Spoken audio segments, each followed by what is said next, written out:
Ni ikasle nintzen Leioan, zientzia fisikoak ikasten nituen, eta lehenengo urtean nengoela hasi izan nintzuten zeozer egiten zala, gara hartan iparraldean. Orduan nik euskaraz nintzen moldatzen ondo. Baina karrera bukatzerakoan, azkeneko urtean, hango talde batek, lauron artean prestatu genuen joan lehenengo liburuzka, lehenengo ikastaroa eman genuen Iruñan. Hori Iruñako lehenengo urte izan zela.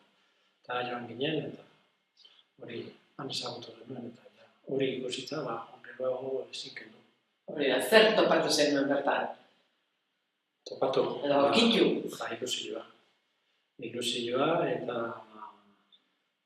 giro onarekin lan egiteko aukera eta babesa ere bai. Gauzak liburu horiek egin genituenean guk ez genituen ondo ikasten. Ondo idazten eta baina atzetik zegoen jende oso fuerte. Eta artean nire kasuan oso Ramon Etxebarria. Momentu batean karrera bukatuta, egin nuen tesina. Eta tesina animatu nintzen euskaraz egiten. Eta Joserra Etxebarriaren gana, nintzen baten, igual hilabete edo 2 hilabetez, astero 2 ordu, 3 ordu, eta da, ase klase partikularrak izan ziren haiek. Orduan, zer ikasi nuen. Eta han berarekin mano, poligrafo gorriarekin, hau bez, hau honela esan behar da, hau antolatu, eta ikasi nuen euskaraz idazten, eta ez hori bakarrik baita edukiak ondo moldatzen, eta esaldiak antolatzen, logika baten arabera, zan bizio ikaragarria. Nire bizitzan gertatu zaidan gauza politenetako bat. Hor irakasle hori aurrean bitea. Noski, berak egin zuen dana musutruk. Eskerra gero nik hori nonbait egin dut beste batzuekin berdin egiten. Beste belaunaldi berriekin eta berdin egiten eta oso loko ikia. Horrela zinintzen.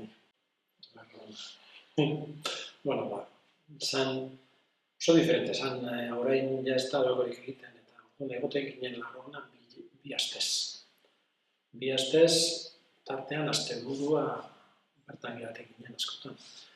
Orduan, Iruñara joatea abentura zan 2 orduko bidaia eta planteatu behar zan, gaur egunean ikastaro bat dagoela Iruñan, arratzaldean joan datorri itxen duzu. Baina orduan ez. Eta orduan zan internadu modukoa. Eta orduan, antzegoen bibentzia zan oso. Oso importantea izan zen, bertan hainbat irakasle trebatu. Nintzen oso izlari hona garai hartan, oso euskaraz moldarra. Baina aritu, azkenean lortzen duzu pixkat, erraztasun pixkat. Gainera, gai interesanteak aukeratzen genituen, horretaz hitz egiteko, hori lantzeko, eta bururako beti da janaria, gai interesanteak buruz hitz egitea. Eta gainera materialak sortzen genituen. Eta elkarri lagundu, zuzentzen euskeraz eta irakasle honak gero testuak zuzentzeko. Webuk zerbait baldin badauka da, babesa garantia ematen duenean. Zerbait ikasten duzunean, atzetik daudela gero zuzentzaileak eta formatua eta irudiak eta laguntzen da. Laguntza ikaragarria da hori. Ematen dizun ziurtasuna eta azkeneko produktuak lortu izan duen kalitatea. Hori batzeko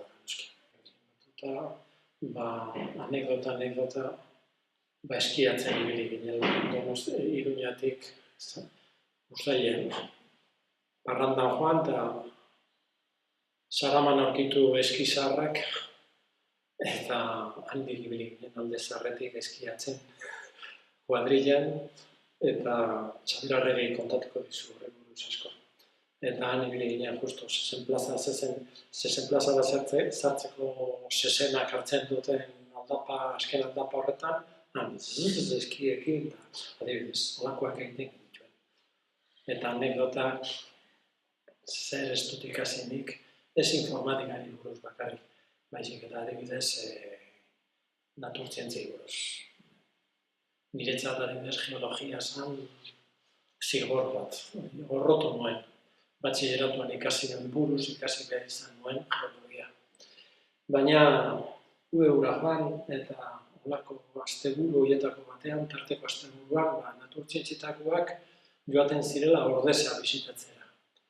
Eta Ordesa ikustea eta hango azalpenekin lehenengo eskuko biologoak eta geologoak eta haien eskuetatik dana komentatu, zer nuen ikasi. Eta han ikasi nuena, nik geroago urte guztietan kontatu diet nire lagun guztiei, kuadrillakoei, familiakoi, eta zenbat gauza interesante egunerokoak kontatzeko. Disiplina artekotasun hori oso polita zen. Eske, han Iruñan egoten ginenean, 20 zail edo egoten zen. Eta orduan ikasten genuen hori.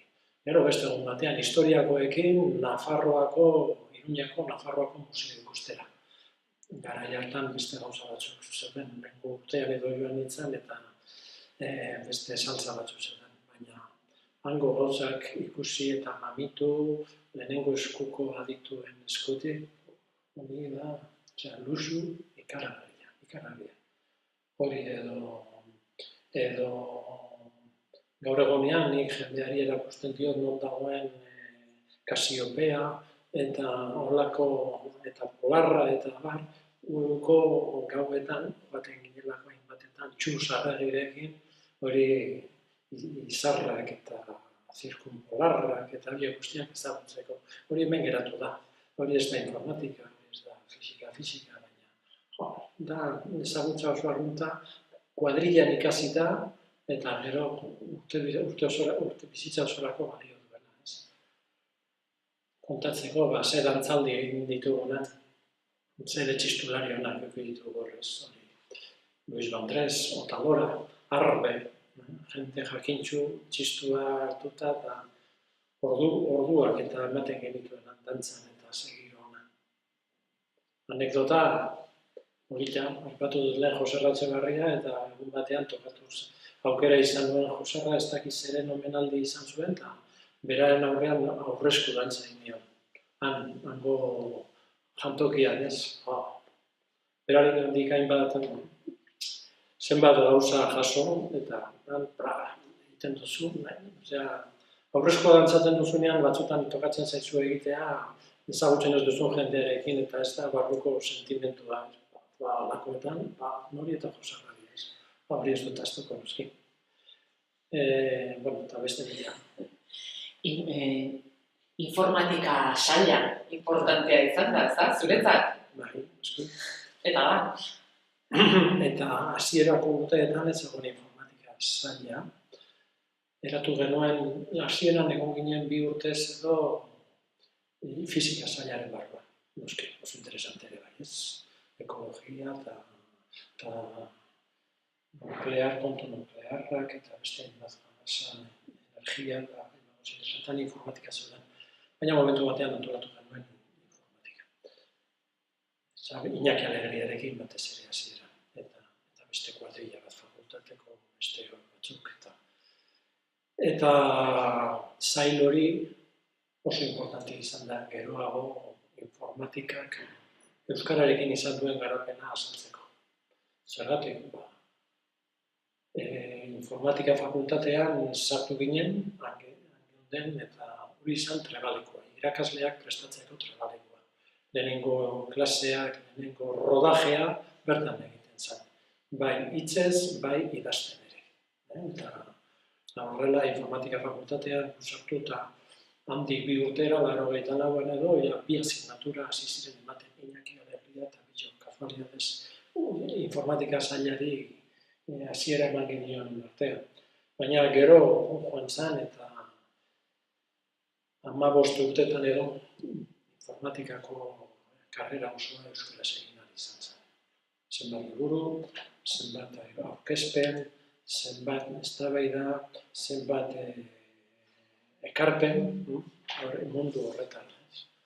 Eta behin hori lortu zalan informatika fakultatean euskaraz dana ematea.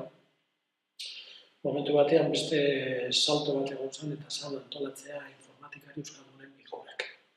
Lehenengoa izan zen, 86an uste dut. Eta orduan zen, bazeuden hainbat informatikari euskaldun, lanean han eta hemen, eta nola bildu, nola hartu harren iritzia, gaien kezka, nola landu elkarrekin gai interesgarriak. Eta horixe, lehenengo saioetatik, lehenengo bilkuretatik bildu ginen egun baino gehiago, 160 izan gara.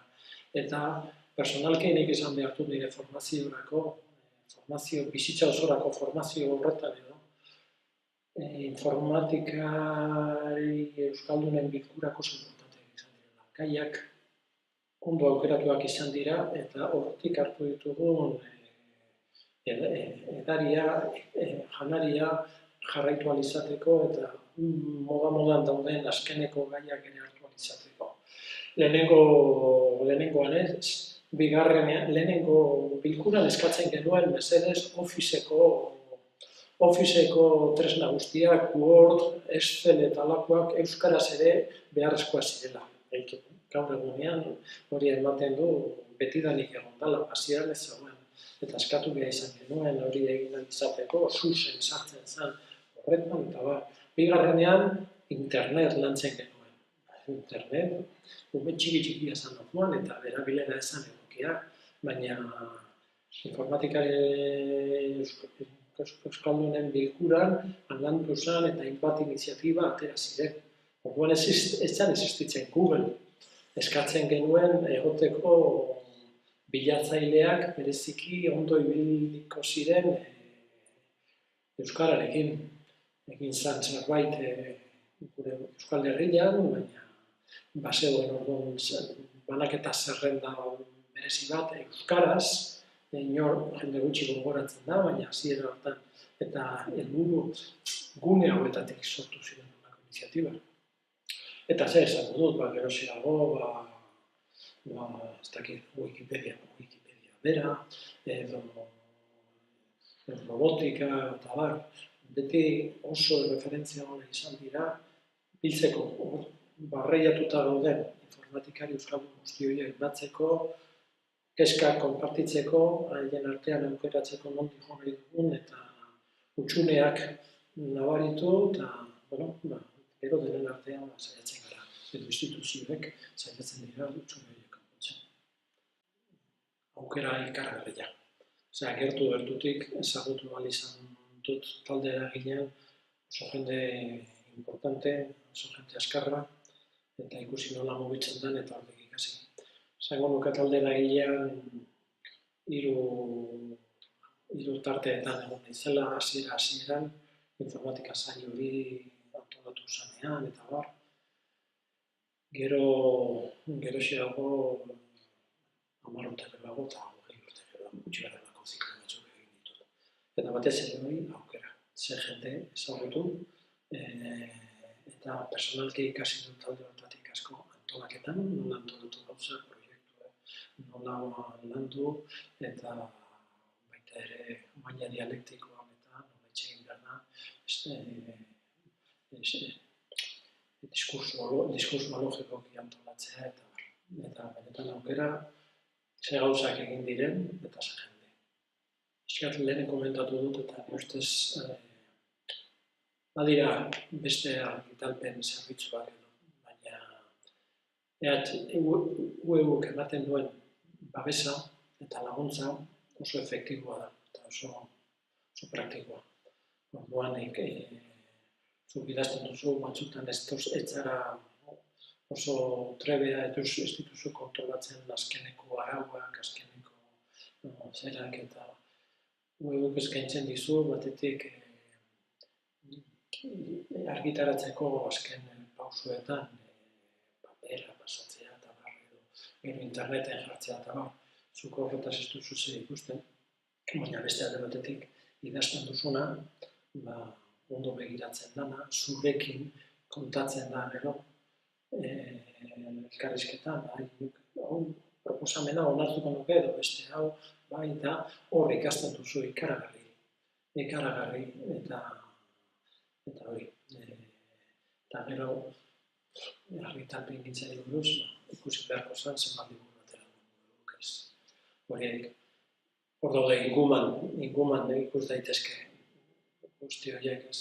Hor dago, isilik, baina hor daude liburu asko, horietako batzuk gaur egunean liberatuta, konsultatu daitezke zer ordaindu gabe, atzipena librea da, eta hor daude, askotan, horietara jotzen dugu, tresna baliagarriak, testu baliagarriak lortzeko oraindik. Zergatik da beharrezkoa euskarazko produkzio zientifikoa? Hori da, euskara janztea ez, hizkuntza janztea, hizkuntza bizirik egoteko, unibertsitatea importantea da. Nik beti, azken aldian konturatu naiz, nola aldatu zaigun mundua, nik konturatu naiz, nire aitite amamak, nire aititek, danak ziren, baserritarrak. Nekez egiten zuten eskolan, lehenengo urteak eta irakurri kontuak atera egiten. Aita ama, antzera, informazio handia ez, baina hemen unibertsitatea antolatzen da, 1980, modu zabal batean ez. Eta orduan, gure gizarteak alde ikaragarria ditu. Justo garai horretan euskara batua dago, eta ze bikote. Euskara batua eta unibertsitate berri hori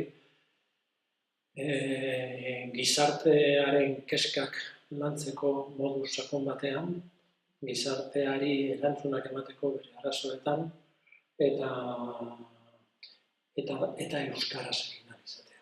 Jende batzuk, Oserra Etxebarriari aitu nion orain dela hilabete esaten zuela, ze apostu egin zuen buruk, esaten zuenean, gai guzti horiek aztertzerakoan, batzuk esaten zutela, hori erderaz egin behar zela, bestela ezinezkoa zen, baina uren apostua izan zen, ezetz, hori euskaraz egin dugu. Zerotik abiatuta, euskaraz egin dugu. Eta ze apostu izan zen hura, eta horren fruitua da gaur egunean, unibertsitatean karrera guztiak euskaraz egin daitezkeela, eta unibertsitate horrek euskararen posiziotik ere erantzuna ematen dio lantzen ditugula dauzkan keskak, dauzkan problemetarako soluzioak. Ze salto, aurreko belaunaldietan, nire gurasoek, aititek, amamak, gerraitite berramamak eta ez zegoen. Beste inguruko herrietan, Espainian, Frantzian eta lakoan, unibertsitateak klasikoa daude, ertarotik eta hemen oso gauza gutxi egon dira. Horregatik euskara zegoen tokian. Baina momentu batean egiten da postua, landu dezagun unibertsitatea hemen eta gainera euskeraz ere, hasea postua. Horregatik dagoen, eta noski orain asko dago unibertsitatea dan eragile hori, hor dabil, eta euskeraz badabil, oraindik ez osotasunean, baina hortan dabil. Ingumak egiten duen paper oso importantea, batzutan eskarela kostiente. Ze produzio oparro egitu horren arte. Baina ingumara saltzen zara, basoaz eta ikusten zuen behitu. Alakok egin ditu, 100 baino ekarpen gehiago. Beste alakok 200 edo honek 50, eta baita dudan egin dugu, bai, hau da nahi dugu, eta gehiago egin dugu. Baina, orduan, ondo dator izpilu moduan, egiten duen produkzioaren izpilu moduan. Gumaren erabilera nik aipatuko nituzke bi. Bata da, ez dakizu gai bat buruz norekin kontaktatu, eta ingumak bizak ematen dizkizu, bilatu dezakezu gai bat buruz zer dagoen, edo bilatzen duzu hitzak. Eta hortan oso pasadizo polita geratu zen Asier Etxebarriarekin momentu batean hori dela. 15 urte edo euskaraz zerrenda hura, posta elektronikozko zerrenda hura zegoela, eta momentu batean berak programa baterako edo behar zuen, baten bat euriei buruz aditua zena. Eta galdetzen zuenan, zein da? Ara, ni joan nintzen ingumara, bilatu nuen Eulila, eta ara, asaltzen ziren hainbat artikulu, euskaraz idatzita, Eulili buruz, eta erantzun nuen zerrendan bertan. Betxo, ingumak esan dizkit, talakorekin kontaktatu dezakezue, eta hemen dauzkazu beren posta elektronikoak edo berarekin egiteko zera. Alde horretatik oso ona da, adituak harrapatzeko. Eta gaur egunean ere nire gustatzen zait inguma meta-erreferentzia bezala. Erreferentzia bibliografikoen erreferentzia dalako. Ulertu? Eta askotan egiten ari zarela persona baten artikulua Wikipedian, lehenengo iturburuetako bat da ingumara jotzea. Honek zer argitaratu du, zenbat, eta hor azaltzen zaizu berela, zenbat liburu, zenbat itzaldi, ze asignatura ematen diot, eta hortik dana ez duzu jartzen duzu. Gehiago joan nahi gozu, joan ingumara. Esteka jarrita joan ingumara. Eta hortik harrapatzen dituzu zure ustez etxu diren ekarpen handienak, normalean liburuak, eta hor errez harrapatzen dituzu. Inguma da referentzia ona. Egiten dugunaren izpilua. Nekaezina gara alde horretatik. Zenbat saio, zenbat aborto izan ditugun. Eskerrak beti gabiltzala produzitzen, ereitzen. Bidea bera, bidea egiten dugun bitartean ari gara eraikitzen Euskal Unibertsitate hori.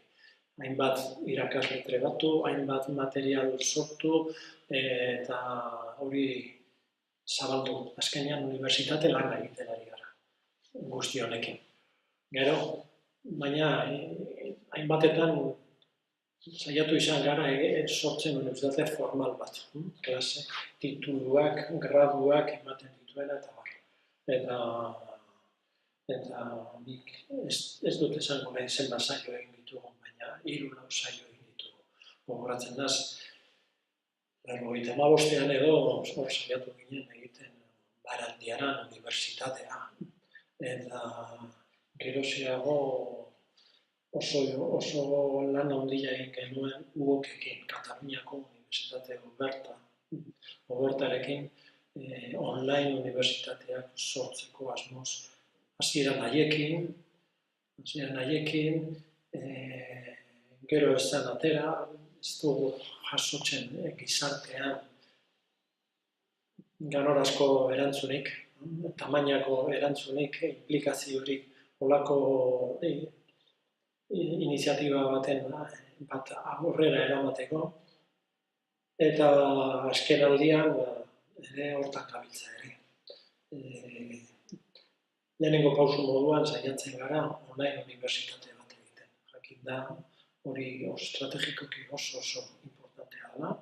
Etorkizuna nola datorren etengabe izaten digute, karrera bukatuta, ez pensa ikasteari utziko diozulik. Bizitza osoan ibili beharko zara ikasten da. Eta nola? UEUk ematen du janari oso ondo urte. Formaziorako ikastaroak, baina baita izan daiteke titulazioak, baina ja ez 20 urte dauzkasunean, bezik eta 30 urte dituzunean, 40 urte dituzunean, nahi duzulako gustuarengatik edo profesionalki interesten zaizulako beste karrera bat ikasi nahi duzulako. Hori puntu importantea da etorkizunean, ez bakarrik euskararako, hizkuntza guztietarako. Gainera, unibertsitatearako oso importantea da. Ikasle gehiago aurrepatzen direlako. Ematen du, unibertsitateko ikasleak bakarrik dira 18 eta 25 urte bitartekoak. Ez da pentsatu ere. Askoz, beste esparru zabal batera egin dezakegu formazioa. Eta oso importantea da, eta hori lantzen ari gara. Trebatzen ari gara gure jendea, trebatzen ari gara horretan. Eta ia hori orain eskuartean daukagun ahalegin hori portu honetara, portu honera ailegatzen da, ez? Eta politasko dauzkagu.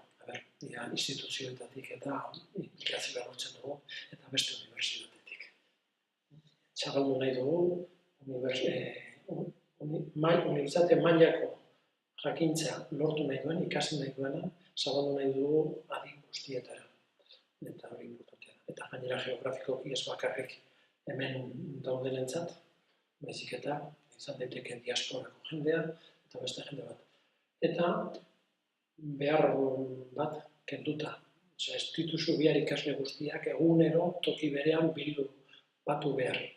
Izan daiteke bakoitza bere etxetik eta orduan, baina giroa sortu behar da den batean, hori importantea da. Hortan gabiltza badakigu, sare sozialak eta posta elektronikoa eta holakoak sortzen komunitatea eta egunero biltzen ez den jendea ere konpartitzeko eta kidetza eta konplizitatea lortzeko. Badaramagu 2 urte, behin da berriro gauza bera esaten, biltzen garenean olako mahai inguruan edo ematen du triviala da. Baina behin da berriro esaten dugu eta ez dute harrapatzen hori instituzioetan eta unibertsitateetan. Eta da, online unibertsitateko ikaslea ez dela 18 urteko ikaslea. 18, 25 urte dauzkan ikaslea. Beste bat da. Online unibertsitateak ez dio kenduko ikaslerik unibertsitate klasikoari. Hori oso importantea. Hori jende guztiak asimilatu arte errepikatuko dugu behin berriro. Nire Twitterren edo esan dut 2 aldiz, orain dela 2 urte, orain dela urte bete terdi, orain dela urte berdin. Eta ematen du, beti esaten duzula eta berria dela. Hori da, oinarria hori da. Online unibertsitateko ikaslea diferentea da. 2, beharrezkoa da, bizitza osorako formaziorako tresna estrategikoa da. Ez bakarrik euskararako, baizik eta hizkuntza guztietarako. Guztiok gara kontziente, nola ingelesezko munduan, nola zabaltzen diren aukerak, online ikusteko MOOC ikastaro formatu horiek, gero eta gehiago dira, gero eta zabalduagoak, eta mundu mailan egiten dira, hemen egingo ditugu noski. Aurrera, hori egin behar du. Galdetzen zenidan zer da UEU. UEU da legamia eta katalizadorea. Hori da UEU. Orduan, online unibertsitate horretarako planteatu dezakegu ideia. Bidea markatu. Harrapatu kanpoko erreferentziak kopiatzeko edo antzekoak izan daitezkeenak lortzeko. Hori egin dezakegu. Ari gara jendea prestatzen. Badazkigu irakaslegoa egin daitekela. Badago belaunaldi bat oso ona dana, bai unibertsitate mailan, ezagutza aldetik eta formazio aldetik, horiek dira irakasle gai oso egokiak. Oso jende egoki daukago prestatuta. Guk prestatu ditugu, ez? Horregatik nolako izango diren, ez? Online, oso jende ona. Haiei eman behar diogu esparru hori latzeko. Guk egiten du jende hori prestatu, ideia atera eta bar, baina oso importantea da indarrak batu egin behar direla. Holako proiektu ambizioso bati ekin behar zaio, dauzkagu unibertsitate guzti horietatik danak elkarrekin eginda eta danak onartuta, danak asumituta konkistatuko dugu ikaslego berri bat.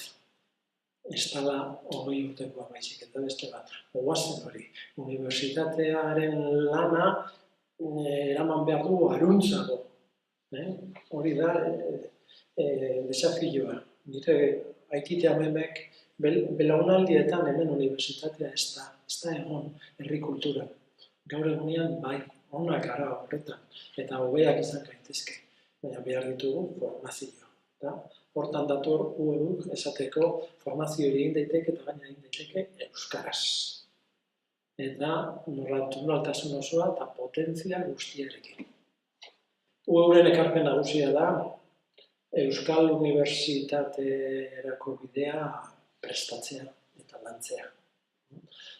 Noizbait ailegatuko gara egitea Euskal Unibertsitate bat, non euskaraz egiten da normaltasun osoz jarduera guztietan, non herri zalantzai, herri keskei erantzunak ematen zaizkien, ez kanpoko eta ez hemen dauden arazoak, hemen dauden natura, hemen dagoen historia eta lantzea ikuspuntu propio batetik eta euskaraz, eta gainera ez modu ez elitista batean. Modu guk behitu nik nire lehenengo klaseak egun eman nituen ikasleak nintzela. Graduko ikasle nintzela, lizenziatura ikasle nintzela. Eta hori gure informatika sailean behin eta berriro sortu da. Sortu dugun material asko eta asko sortu dute ikasleek eurek. Osea, unibertsitate euskaraz. Unibertsitateak ez odeietan dagoena, baizik eta bertako keskei eta bertako legamia katalizadorea izan nahi dana, gizartea animatzeko, dinamizatzeko, eta modu ez elitistan gainera. Baizik eta modu herrikoi batean, eta apostua eginda edonork ailegatu daitekela maila horretan, formazio egokia eta lan egin ezkero. Hori da, bide hori prestatzen du. Lehenengo eta behin ez dugu gurpila asmatuko berriro. Jendea ez da kostiente, ze ekarpen egiten duen momentu honetan. Zenbat ekin bide dauden paraleloan, zan daiteke 5-10 proiektu egunero lanean dabiltzanak, eta ikusten dut gizarteak ez dituela ikusten denak elkarrekin potentzia hori. Orduan, proiektu guzti horiek landu egin behar dira. Superimportantea da, formazio aldetik, udako, zain neguko ikastaro guzti horiek, guztien bizitza osorako formazio horri begira. Ez dira tituluak, ez dira graduak, baina oso importantea dira lanean dabilen jendea eguneratzeko beti. Oso importantea da egiten diren graduondoak. Hor, salto bat egin du. Gaur egunean unibertsitatean, graduak euskal unibertsitateetan, batez ere EHU, graduak euskaraz ematen dira. Hor nonbait, bale? Baina graduak bukatuta amildegia saltzen da. Eta euskararen presentzia da anekdotikoa, iaia. Gaur egunean, dana izan behar da nazioartekoa, ingelesak, eta ez dakiz zer, ikasle gaien kopuruaren problema daukagu, eta orduan momentu batean praktikak esaten dugu, gradua bukatuta formazio guztia ez dela izaten euskaraz. Bueno, hor tiratzen du, eta momentu honetan daude 2 graduondo martxan, eta badaudela karteran aurreko urteetan egin ditugu beste 4 edo 5. Problema dauzkagu, batzuetan ikasleek eurek estimu nahikoa ematen ez diotelako. Ez dakite ze ahalegin egiten dan hori eta ze kalitatea dan. Ze kalitatea dagoen ikastaro horietan. Nik irakaslea naiz, itzulpengintza eta teknologia graduondokoa. Hor ematen da formazio bat nazioarte mailakoa. Baina, ematen duzu kontziente batzuetan jendeak eta gurasoek ere esaten dute, euskaraz da, euskaraz izango da baserritarren kontua. Bigarren mailakoa. Ez. Ematen ditugu graduondokoak oso ona dira, gizarterako oso importanteak, eta hortan sakondu behar da. Eta hori ondo zabaldu beharko dugu ikasleek eurek estimatzeko hori. Ikaslerik ez badago, ezin dugu graduondo ahalegin horiek egin. Hori, lerro hori oso importantea da. Bat, eta ze esakenek ez, hori doktoreko programak eta hori da bat. Beste ekarpen oso interesantea, askotan kanpotik ikusten ez dena da Uribarri. Uribarri iniziatiba honek biltzen ditu eskoletako eta institutuetako irakasleak eta ematen dizkie formazio berezia eguneratzeko zera. Azelana, euskara eguneratzeko irakasle guzti horiena, punto, oso importante. Eta gero lehen aipatu ditugun beste zera batzuk, argitalpengintzak, liburuak.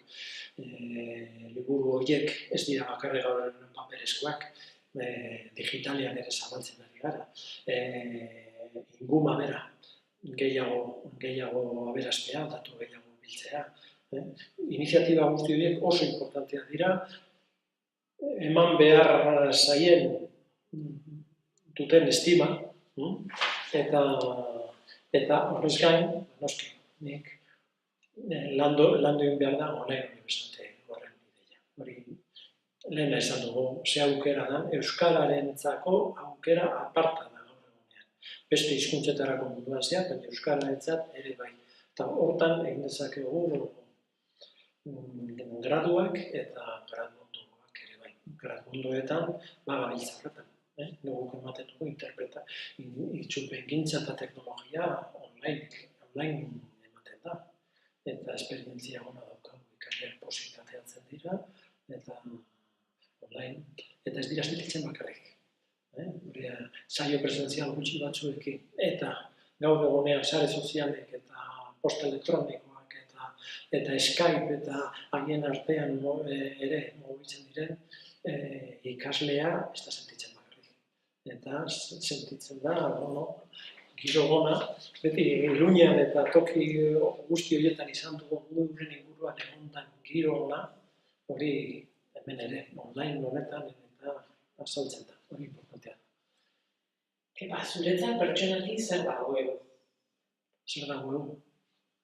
Niretzat, ikusten duzunez, bizitza osoa kontatzen dut nik guren eskutik ez. Momentu batean sartzen zara eta ikusten duzu giro ona dagoela, lan egiteko aukera ematen duzula, gauzak produzitzeko, eta bar. Lan horietan gero eta hobeto egiten duzu, komunitateak laguntzen dizulako, eta egiten duzuna gainera, transcendentea da, bizitzaren ingururako, tira aurrera, non sinatu behar da, eta orain arte. Nigena sentitzen kargotik tiratuko dudala, nik sentitzen dut izango naizela porlana. UEUk dauzkan elemento sendo guzti horiek biltzeko, hobeto erakusteko kanpora, zer dagoen, eta horrela eraiki ahal izateko proiektu sendoagoak. Nik ez naiz bereziki azkarra, ni naiz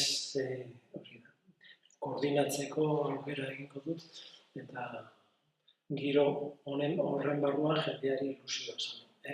Ia lortzen dugun jende gehiago erakartzea. Ikergazterekin egin den guztia oso importantea da. Fitxaje horiek egitea. Dauden gazte guzti horiek eta normalean daude sare nahiko atomizatu batean, horiek ematea gune bat biltzeko, ondo pasatzeko, eztabaidatzeko, dauzkasun proiektuak aberasteko beste lerro batzuetatik, lehen esan dugun diziplina artekotasuna oso importantea da. Ez zarela biltzen bakarrik informatikariekin edo zure arloko jendearekin, baizik eta besteekin harremana dauzkazu. Eta hori gizarte mailan transzendente izango diren proiektuak asmatzeko eta gauzatzeko superimportantea da diziplina artekotasun hori. Eta egun hori muinean daukagu. Horregatik egin ditugu gauzak orain arte. Zenbat lagun, hainbat beste arloetan. Ilusionatuta zaude? Noski, betiko moduan. Bai.